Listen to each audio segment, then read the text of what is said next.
વિદ્યાર્થી મિત્રો, આપણે ધોરણ 10 વિજ્ઞાન પ્રથમ પ્રકરણ રાસાયણિક પ્રક્રિયાઓ અને સમીકરણોમાં મહત્ત્વના MCQ જોઈશું.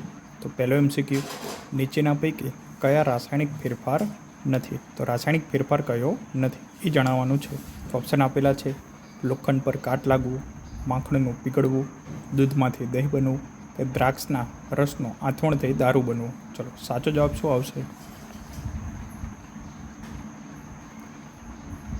જો રાસાયણિક ફેરફાર નથી તો બે ફેરફારો આવે: ભૌતિક ફેરફાર અને રાસાયણિક ફેરફાર. ભૌતિક ફેરફાર એને કહેવાય કે જે ફેરફારને આપણે ઉલટાવી શકાય અથવા મૂળ સ્વરૂપમાં કોઈ પણ વસ્તુ પાછી આવે. જ્યારે રાસાયણિક ફેરફારમાં આપણે કહી શકાય કે મૂળ સ્વરૂપમાં એ વસ્તુ પાછી આવતી નથી. આપણે કહી શકાય કે માખણનું પીગળવું એ ફેરફાર છે, બરાબર. એને આપણે જો ફ્રીજમાં રાખીએ તો ફરીથી એ જામી જશે. એટલે કહી શકાય કે આ ફેરફારને આપણે, બરાબર, કે ભૌતિક ફેરફાર તરીકે ઓળખવામાં આવે છે, એટલે કે રાસાયણિક ફેરફાર નથી.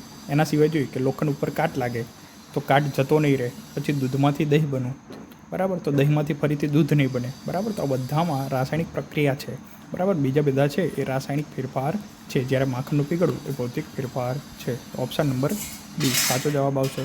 ચલો, બીજા નંબરનો પ્રશ્ન, આરસ પાનનું રાસાયણિક સૂત્ર શું છે? તો ઓપ્શન આપેલા છે: CaHCO3, CaO, CaCO3 કે તમામ. ચલો, સાચો જવાબ શું આવશે? આરસ પાન. તો આરસ પાનને કેલ્શિયમ કાર્બોનેટ તરીકે પણ ઓળખવામાં આવે છે, અથવા એને ચૂનાના પથ્થર તરીકે પણ ઓળખવામાં આવે છે. તો આપણે કહી શકાય કે કેલ્શિયમ કાર્બોનેટ અથવા ચૂનાના પથ્થરનું રાસાયણિક સૂત્ર CaCO3 છે. તો ઓપ્શન નંબર સી સાચો જવાબ આવશે, CaCO3. ચલો, આગળ જોઈએ. ત્રીજા નંબરનો પ્રશ્ન, કે જે રાસાયણિક પ્રક્રિયા દરમિયાન નિપજની સાથે ઉષ્મા ઉત્પન્ન થતી હોય તો આવી પ્રક્રિયાને શું કહેવાય? વિઘટન પ્રક્રિયા, રિડક્શન પ્રક્રિયા, ઉષ્માક્ષેપક પ્રક્રિયા કે ઉષ્મા શોષક પ્રક્રિયા. ચલો, સાચો જવાબ શું આવશે? અહીંયા કીધેલું છે નિપજની સાથે ઉર્જા ઉત્પન્ન થતી હોય તો કહી શકાય કે જેમાં ઉર્જા ઉત્પન્ન થતી હોય તેને ઉષ્માક્ષેપક પ્રક્રિયા તરીકે ઓળખવામાં આવે છે. તો ઓપ્શન નંબર સી સાચો જવાબ છે. એના સિવાય જો તમને ઉષ્મા શોષક પ્રક્રિયા કહે તો નિપજના નિર્માણની સાથે ઉષ્માનું શોષણ થતું હોય તો એને ઉષ્મા શોષક પ્રક્રિયા તરીકે ઓળખવામાં આવે છે. ચલો, ચોથા નંબરનો પ્રશ્ન, કે રાસાયણિક પ્રક્રિયા દરમિયાન મળતા અદ્રાવ્ય પદાર્થને શું કહેવાય? ઓક્સિડેશન કરતા પદાર્થ, રિડક્શન કરતા પદાર્થ, પ્રક્રિયક કે આપેલ પૈકી એક પણ નહીં. ચલો, સાચો જવાબ શું આવશે? તો કહી શકાય કે રાસાયણિક પ્રક્રિયા દરમિયાન મળતા અદ્રાવ્ય પદાર્થને આપણે અવક્ષેપ તરીકે ઓળખવામાં આવે છે, પરંતુ અહીંયા અવક્ષેપ એવો ઓપ્શન છે નહીં. તો આપેલ પૈકી એક પણ નહીં. તો ઓપ્શન નંબર ડી સાચો જવાબ આવશે. ચલો, પાંચમા નંબરનો પ્રશ્ન, કે કયો વાયુ તડાકાભેર સળગી ઉઠે છે? તો ઓપ્શન આપેલા છે: હાઇડ્રોજન, ઓક્સિજન, નાઇટ્રોજન કે નિયોન. ચલો, સાચો જવાબ શું આવશે?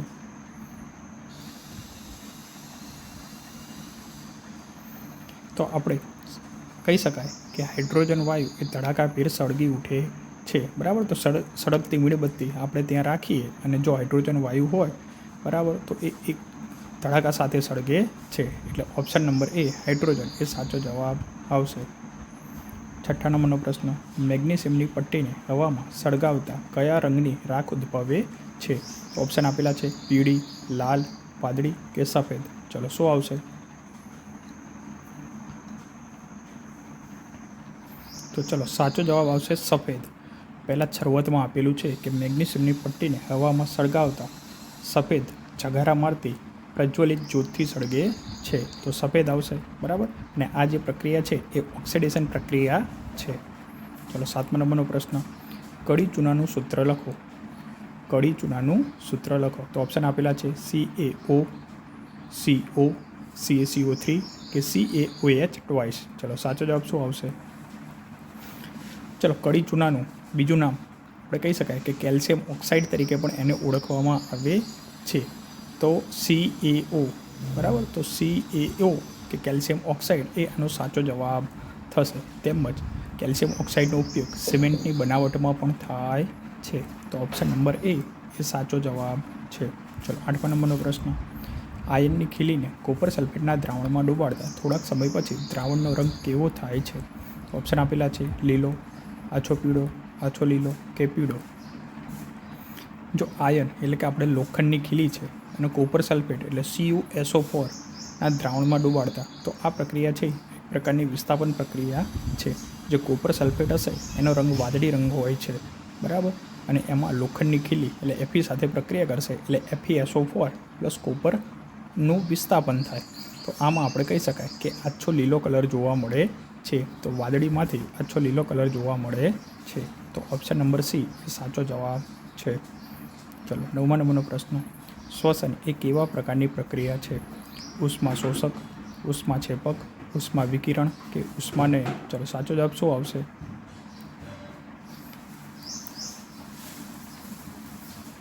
જો બધાને એવું હશે કે શ્વસન આપણે ફક્ત શ્વાસ લેવા અથવા જીવવા માટે શ્વાસ લઈએ છીએ, પરંતુ આપણે જ્યારે શ્વાસ લઈએ છીએ તો શ્વાસમાં આપણે ઓક્સિજન વાયુ લઈએ છીએ. આ ઓક્સિજન વાયુ આપણા શરીરમાં જે ખોરાક ખાઈએ એ ખોરાક ગ્લુકોઝ સ્વરૂપે બને છે. તો ગ્લુકોઝનું અણુસૂત્ર બોર્ડની પરીક્ષામાં પૂછાઈ ગયું C6H12O6 છે. આ ગ્લુકોઝના અણુને આપણે તોડવો પડે. એ તોડવા માટે આપણે ઓક્સિજન વાયુની જરૂર પડે છે. તો ઓક્સિજન વાયુ શ્વસનમાં આપણે લઈએ છીએ અને આ જે ગ્લુકોઝનો અણુ છે એ તૂટે છે. પરિણામે કાર્બન ડાયોક્સાઇડ, પાણી અને ઉર્જા મળે છે. તો આપણે કહી શકાય આ એક ઉષ્માક્ષેપક પ્રક્રિયા છે, કારણ કે આપણે ઉર્જા મુક્ત થાય છે. તો મોસ્ટ IMP કે શ્વસન એક એવા પ્રકારની પ્રક્રિયા છે, તો એ ઉષ્માક્ષેપક પ્રક્રિયા છે. ચલો 10મા નંબરનો પ્રશ્ન. કઈ પ્રક્રિયા દરમિયાન વધુ સક્રિય તત્વો ઓછા સક્રિય તત્વોનું વિસ્થાપન કરે છે? આપણે ઉપર જોઈ ગયા હતા એક પ્રક્રિયા, હું પછી તમને કહું. પહેલાં જોઈ લઈએ આપણે સંયોગીકરણની પ્રક્રિયા, વિઘટન પ્રક્રિયા, વિસ્થાપન પ્રક્રિયા કે અવક્ષેપન પ્રક્રિયા. કે લોખંડની ખીલી અને કોપર સલ્ફેટનું દ્રાવણ હતું, બરાબર, તો વધુ સક્રિય ધાતુ ઓછી સક્રિય ધાતુના દ્રાવણમાંથી વિસ્થાપન કરે તો એને વિસ્થાપન પ્રક્રિયા કહેવાય. તો ઓપ્શન નંબર સી સાચો જવાબ છે, બરાબર. તો જવાબ આવશે વિસ્થાપન પ્રક્રિયા. ચલો આગળનો પ્રશ્ન 11મા નંબરનો. દાણાદાર ઝીંક ધાતુની મન સલ્ફ્યુરિક એસિડ સાથે પ્રક્રિયા કરવામાં આવે તો કયો વાયુ ઉત્પન્ન થાય છે? તો ઓપ્શન આપેલા છે કાર્બન ડાયોક્સાઇડ, ઓક્સિજન, હાઇડ્રોજન કે કાર્બન મોનોક્સાઇડ. ચલો સાચો જવાબ શું આવશે?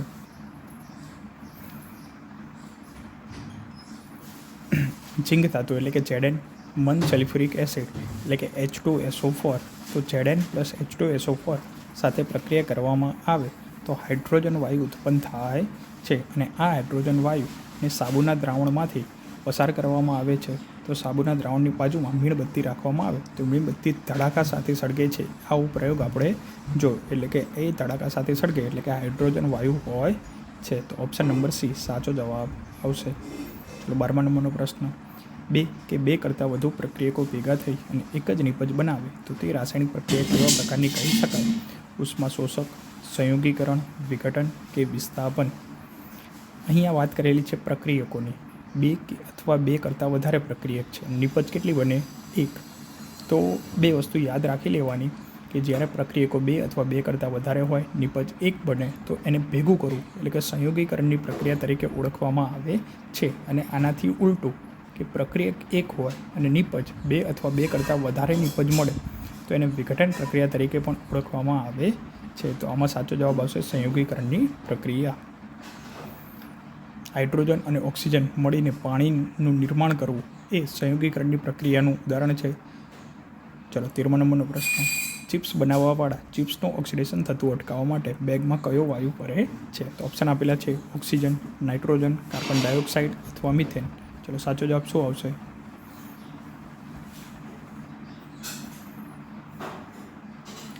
તો સાચો જવાબ આવશે ઓપ્શન નંબર બી નાઇટ્રોજન. કારણ કે નાઇટ્રોજન વાયુ એ ખૂબ જ ઠંડો વાયુ છે. આપણે જે કાતરી હોય અથવા ચિપ્સ હોય એમાં લાંબો સમય સાચવી રાખવા માટે ઠંડો વાયુ નાઇટ્રોજન વાયુ ભરવામાં આવે છે. તેમજ આપણે જે ટાયર હોય એ ટાયરમાં આપણે જે છે એમાં પણ નાઇટ્રોજન વાયુ ભરવામાં આવે છે, કારણ કે એ ઠંડક રાખે છે. ચલો આગળનો પ્રશ્ન 14મા નંબરનો. કયા પદાર્થનું દ્રાવણ તોડવા માટે વપરાય છે? એટલે કે ચૂનો કરવા માટે કયા પદાર્થનું દ્રાવણ વપરાય? ફોડેલો ચૂનો, કડી ચૂનો, ચૂનાનો પથ્થર, A અને B બંને. અહીંયા વાત કરેલી છે કોનું દ્રાવણ? તો આપણે કહી શકાય કે કડી ચૂનાનું દ્રાવણ એટલે કે કેલ્શિયમ ઓક્સાઇડનું દ્રાવણ એ પાણી સાથેની પ્રક્રિયાથી કેલ્શિયમ હાઇડ્રોક્સાઇડ બને છે અને પરિણામે બરાબર, કેલ્શિયમ કાર્બોનેટ ઉપરનું સ્તર જામે છે. તો ઓપ્શન નંબર બી કડી ચૂનો એ સાચો જવાબ છે. તો વિદ્યાર્થી મિત્રો, આ વિડીયોને લાઇક કરો, શેર કરો, સબસ્ક્રાઈબ કરો